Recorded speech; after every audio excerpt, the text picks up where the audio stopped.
पडणार आहे. हे खरं आहे का? कशा पद्धतीने आहे का?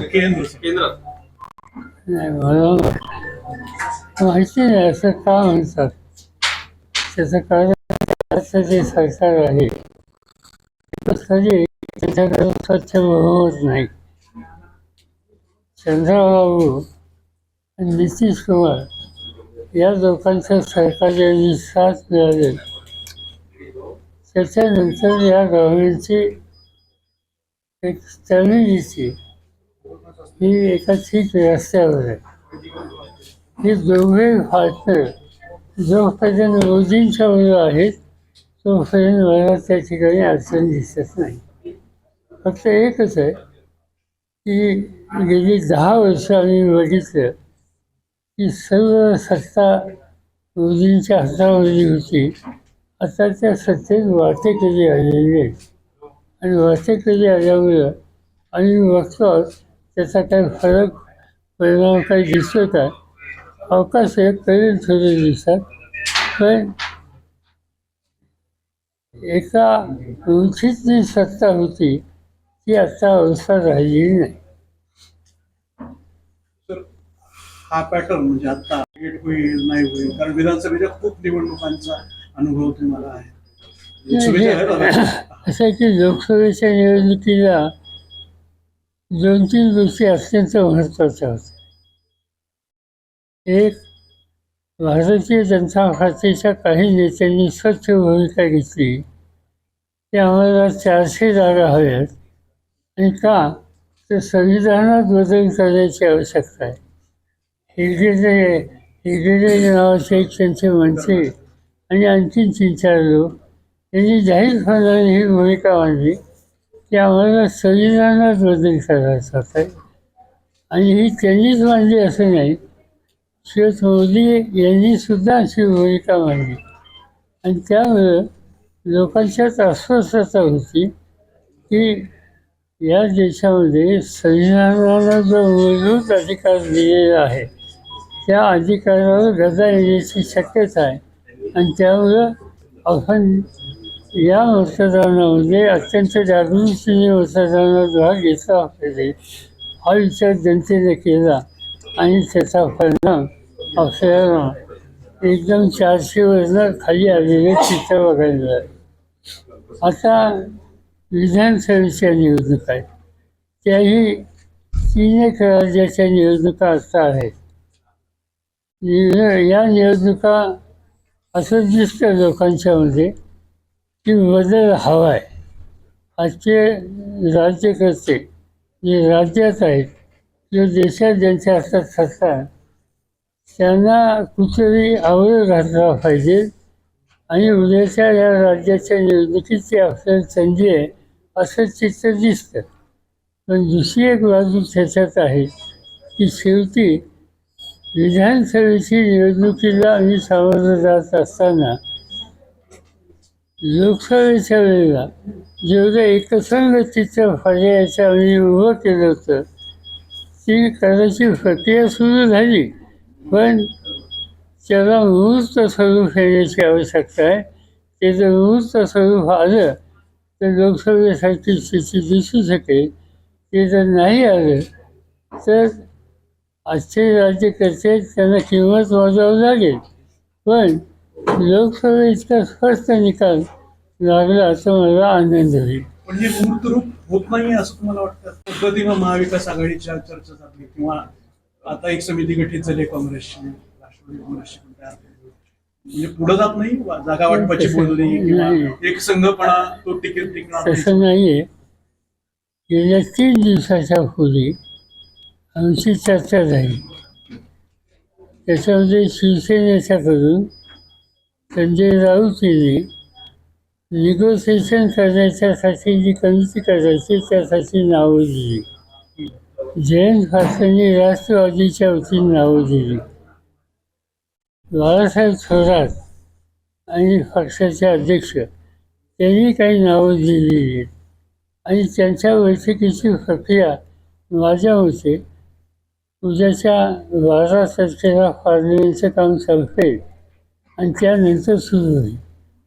आणि काही झालं तर आपण जागेच्या संदर्भाचा निकाल एकत्र बसून घ्यावा, एक वाक्यता करावी, लोकांना पर्याय द्यावा, असा या तिन्ही मेजर पक्षामध्ये एकमत आहे. त्याच्यात एक सुधारणा मी सुचवलेली आहे की 3 पक्ष जसे महत्त्वाचे तसे डावे पक्ष जे आहेत त्यांनी कालच्या लोकसभेच्या निवडणुकीमध्ये एकही जागा राज्यात न मागता त्यांनी आम्हा लोकांना सहकार्य केलं. त्याची नोंद आम्ही लोकांनी घ्यावी आणि डाव्या पक्षाचे जे लोक आहेत, शेतकरी कामगार असतील, शिवसेना असतील, शिवसेना असतील, त्यांना काही जागा त्या ठिकाणी येऊन ॲकोमोडेट करावे. आमच्या चर्चा जेव्हा सुरू होतील त्यावेळी याचा अंतिम निर्णय होईल. हे आमदार माजी आमदार आणि इतर मोठे पदाधिकारी परत तुमच्याकडे यायला लागले, बाबाजी प्रवेश घेतात, अजूनही काही जणांची नावं चर्चेत आहेत, तर त्याबद्दल काही लोकांनी इच्छा व्यक्त केलेली आहे, पण त्याचा सरसकट निर्णय घेण्याची मनस्थिती आम्हा लोकांची नाही. जे लोक विचाराने आमच्याबरोबरचे होते, एकत्रित काम करण्याची भूमिका मानसिकता त्यांची आहे, त्यांच्याबद्दल फारसा कोणाचा विरोध असायचं काही कारण नाही. पण काही घटक आमचे असे होते मित्र की त्यांनी अत्यंत टोकाची भूमिका घेतली. त्यांच्याबद्दल काय करावं याचा विचार आमच्या अंतर्गत पक्षात होईल आणि नंतर अंतिम निर्णय होईल. तुम्ही लोकमाता संघातीमध्ये उद्धव ठाकरेंच्या एकूण प्रशासकीय कारभाराविषयी एक प्रश्न उपस्थित केलेले होते, तर ते तुमचं मत कायम आहे आताही महाविकास आघाडी म्हणून पण असेल किंवा असं त्या सगळ्या सरकारच नाही. प्रक्रियेमध्ये? सरकार नाहीये पण असं सरकार आल्यावर बघू ना. सर, हे योजनांची घोषणा मोठ्या प्रमाणावरती होतीये. योजना लाडकी बहीण, लाडका भाऊ, याचे रिफर्केशन देशाच्या राज्याच्या तिजोरीवरती कसे होतील तुम्हाला काय दिसत येईल? तिथे काही नाहीच आहे. त्यामुळे होते आता या सगळ्या घोषणा आहेत.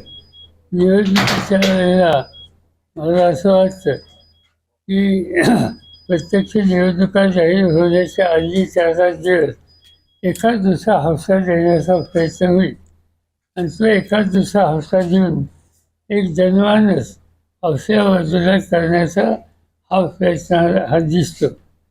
पण लोकांच्यात ही चर्चा आहे की हे तात्पुरतं आहे, हे निवडणुकीच्या पूर्वी आहे. यापूर्वी या लोकांच्या हातात सत्ता असताना असे निर्णय का घेतले नाहीत अशी चर्चासुद्धा नागरिकांच्यात आहे. त्याचा काही ना काहीतरी परिणाम होईल. पण एकूणच फुकट किंवा या देण्याच्या सगळ्या प्रवृत्तीच्या ज्या योजना आहेत त्याच्याविषयी तुमचं मत काय, म्हणजे ओव्हरऑल योजना म्हणून पुढच्या म्हणजे तुम्ही असं आहे की शेवटी इन्फ्रास्ट्रक्चर मजबूत करायला गुंतवणूक केली ते योग्य आहे. पण नरेंद्र मोदींची भाषा या संदर्भातली जर लक्षात ठेवली तर ते सतत एक म्हणायचे की ही रेवजी आहे, हे रेवजीचं वाटप आहे आणि या रेवजीच्या वाटपानं देशाची अर्थव्यवस्था ही मजबूत होणार नाही, ही लोकांची तात्पुरती फसवणूक आहे. हे जे नरेंद्र मोदी यापूर्वी अनेकदा बोलले त्याच्याशी प्रामाणिकपणा जर त्यांचा असेल तर हे चालू आहे. त्याच्या संबंधी स्वच्छतेने भूमिका घेण्याची आवश्यकता आहे. उद्धव ठाकरे यांच्या मराठी माणसांनी बुजरेपणा सोडला पाहिजे, मराठी माणसांबद्दल दिल्लीत आकस आहे, ही गोष्ट खरी नाही असं तुम्ही माझं असं आकर्ष आहे असं नाही. मराठी लोक आता अनेक पार्लमेंटचे सभासद, मी अनेक सभासद असे पाहिजे यापूर्वी की त्यांचं दिल्लीत होणं सहमत नाही.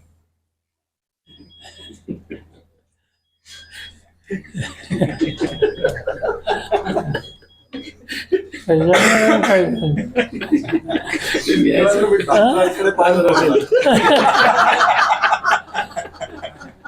कसं आहे की एक तर मराठी आणि महाराष्ट्रात आलेली अनेक आमचे सहकारी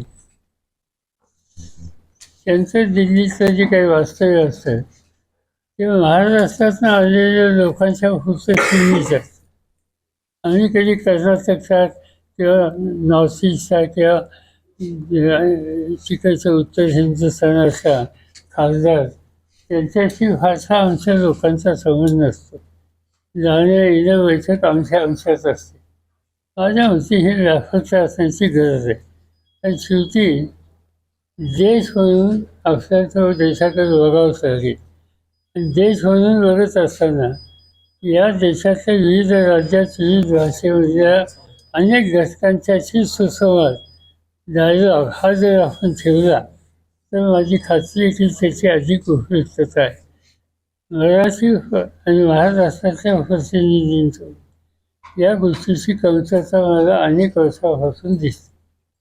मी माझ्याबद्दल सांगणं योग्य नाही. उदाहरणार्थ माझी मुलगी तुम्ही जर बघितलं तर रोज संध्याकाळी तिच्याकडं निदान 8-10 राज्याचे लोक तरी येत असतात. हा जो एक डायलॉग सुसंवाद हा जो आहे तो आमच्याकडे अनेक सहकारी अन्य राज्याशी ठेवत नाही.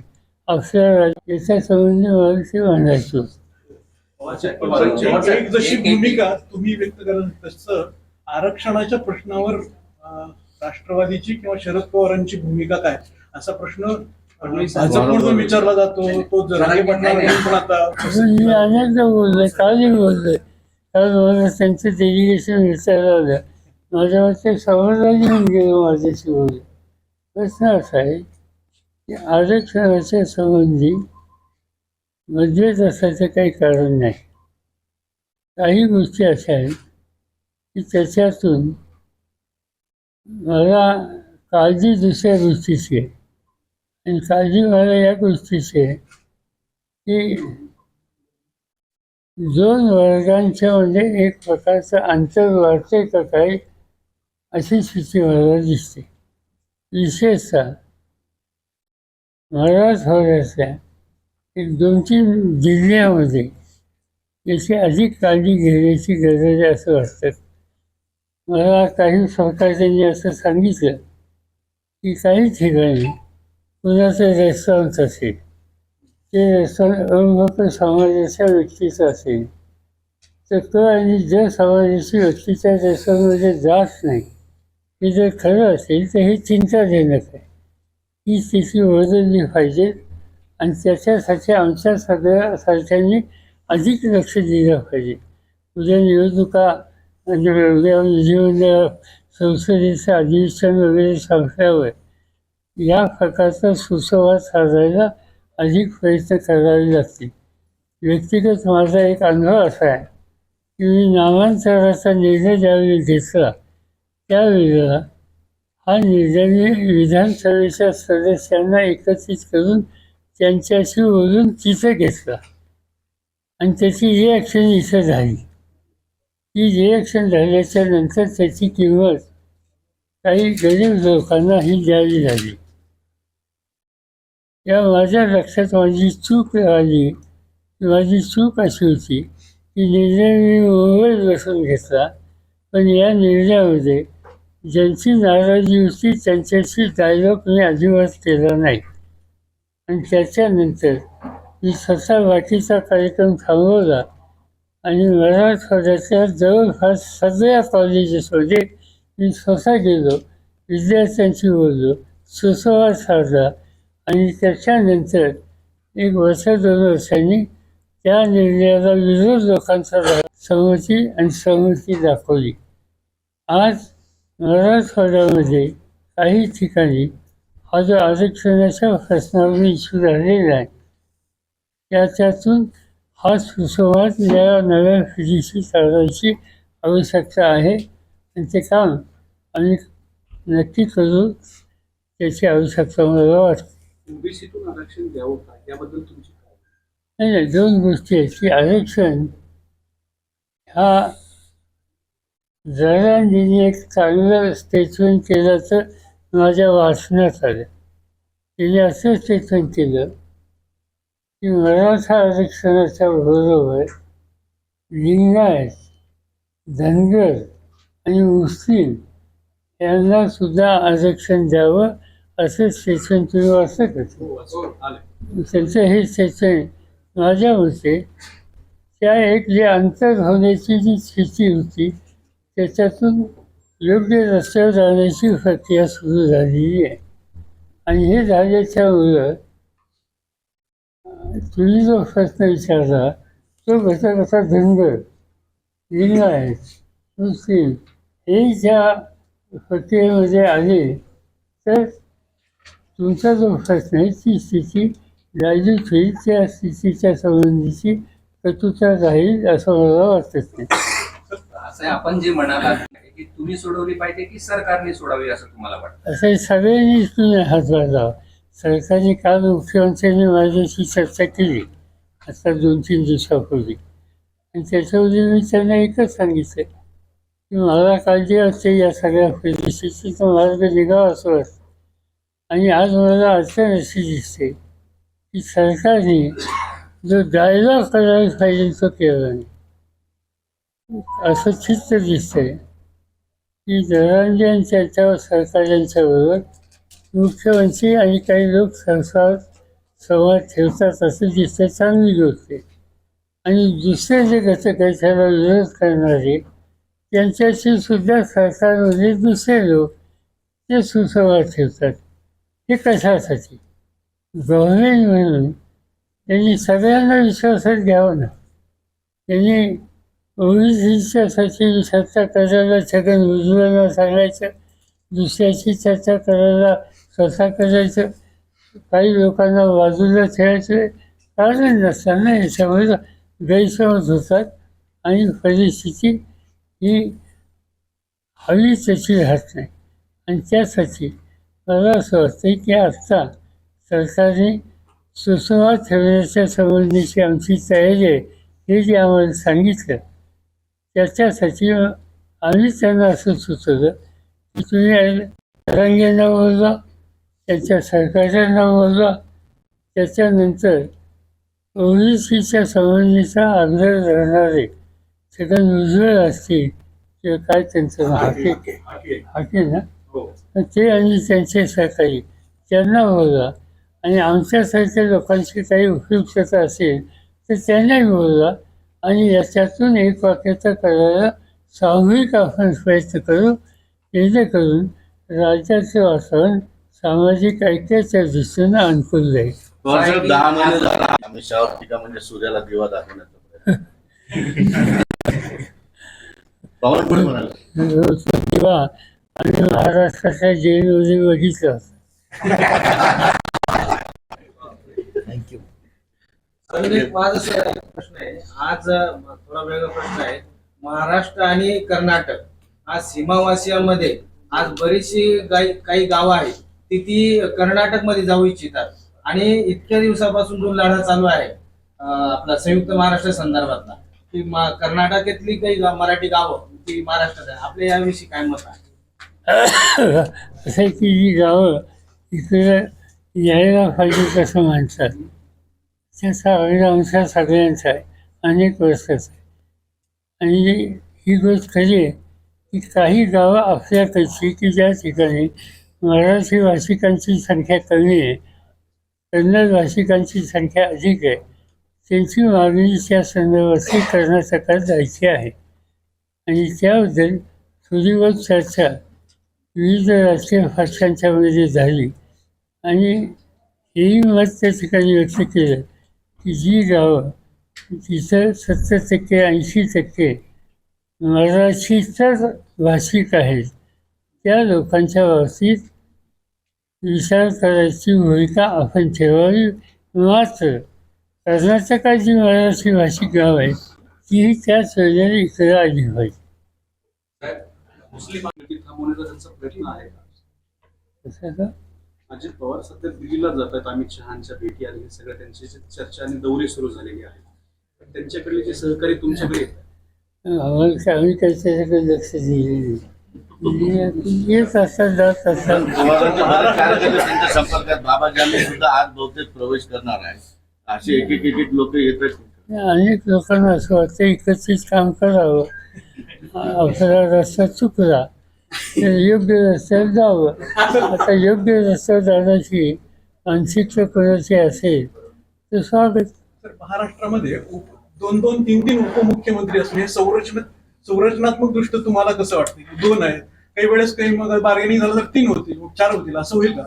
आता 2 पर्यंत झाले बघूया काय काय. राज ठाकरे परवा सत्तेत बसवायचं आहे, सत्तेत बसवल्याशिवाय मी थांबणार नाही असं तुम्ही सांगितलं. त्यांनी अशी भूमिका घेतली जी लोकांनी नाही घेतली. लोकांनी त्यांना एकच जागा दिली. तर या आरक्षणाची चर्चा लढा आहे, लोकसभा दखल घेतली. तुम्ही काय पुढाकार घ्याल की हा देश पातळीवर गेला पाहिजे? प्रश्न पहिल्यांदा राज्याचं नेतृत्व, राज्य सरकार याच्यात काही पावलं टाकून मार्ग निघावा हा प्रयत्न करत असेल तर त्याला हातभार लावणं त्याची आज इतकी गरज आहे. उगीच आज आम्ही दिल्लीत जाऊन याचा काही उपयोग होणार नाही. प्रश्न इथं हा इथंच सोडवला पाहिजे.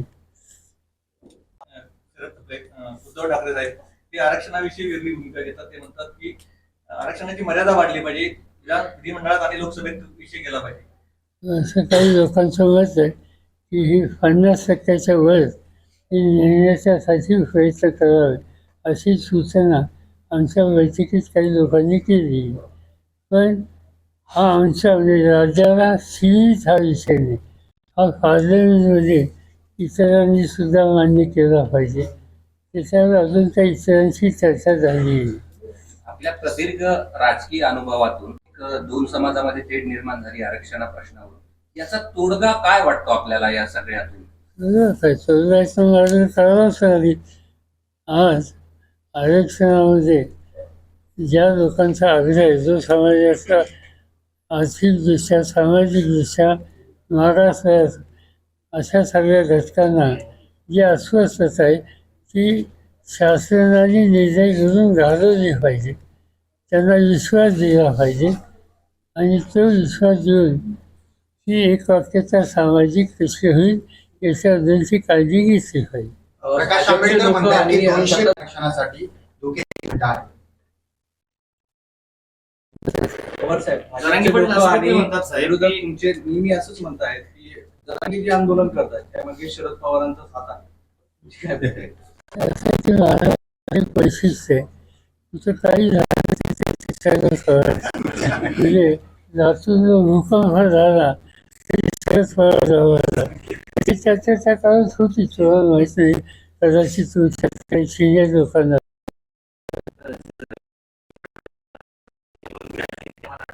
नोंदीच्या आधारे सर्व मराठ्यांना सरसकट या मागणीकडे कसं बघतात? की या सगळ्या गोष्टीची चर्चा मुख्यमंत्री ज्यावेळेस सगळ्यांना बोलून करतील त्यावेळेला मार्ग काढण्याच्या दृष्टीने आम्ही याच्यात लक्ष घालू. आज उगीच त्याच्यावर भाष्य करणं आणि कसूचा किंवा अंतर वाढवणं हे शहाणपणाचं लक्षण नाही. अमित शहांवर काल टीका केली. मनोज जरांगे पाटील यांनी स्पष्टपणे विधानसभेत उडी घेण्याची भूमिका तयार केली. सरकार काहीच देत नसेल, सरकार द्यायच्या मानसिकतेत दिसत नसेल तर आमच्याकडे पर्याय नाही, आम्हाला त्या निवडणुकीत पडावं लागेल अशी भूमिका त्यांनी घेतली. ती तुम्हाला योग्य वाटतं? मग तशाचा मुख्यमंत्री जे माझ्याशी बोलले त्याला 8 दिवस झाली आणि त्यांची भूमिका इतरांशी चर्चा करावी हे जे मी सुचवलं त्याला बहुतेक अनुकूल असावी. आणि ते जर असेल तर ती प्रक्रिया सुरू केली तर ही जी दरांडे किंवा आणखीन कोणाच्यामध्ये अस्वस्थता आहे त्यातनं मार्ग कदाचित निघू शकेल. साहेब, या सगळ्याचं जे मूळ आहे ते मूळच इथं आहे की ओबीसीतून आरक्षण द्यावं की न द्यावं हे आहे. यात तुम्ही आणि तुमच्या पक्षाची भूमिका काय आहे हे स्पष्ट करा असं जरांगेंनी म्हटलंय. तुम्ही आणि तुमचे सहकारी सुद्धा. त्यांनी तर आपली नेमकी भूमिका काय आहे? त्यांनी हेही सांगितलं नाही केलं तर माझा आग्रह राहणार आहे. त्यांनी दोन्ही गोष्टीच्या ठिकाणी मागितलं. आमचा हा प्रश्न सुटावा या संबंधीचा आग्रह आणि त्याच्यासाठी जे जे घटक ज्या घटकातून याचा मार्ग निघावा असं वाटत असेल त्या घटकांच्या प्रतिनिधींना विश्वासात घेऊन सुसंवाद साधून यातनं मार्ग काढावा. माझ्या पक्षाची भूमिका सुसंवादाची, डायलॉगची, मार्ग काढायला जो काही मार्ग असेल त्याला अनुकूल केली जाईल. महाराष्ट्रामध्ये खूप सारे दिल्लीच्या वाऱ्या मोठ्या प्रमाणात वाढलेल्या आहेत. तुमच्याकडे मागणी वाढलेली आहे, त्याच्याकडे कसं बघताय? त्यांनी सांगितलं ना, दरांडेंनी 4 गोष्टीचं नाव घेतलं. त्याच्यात मुस्लिम आरक्षणाचा उल्लेख केला, योग्य केलं. थँक्यू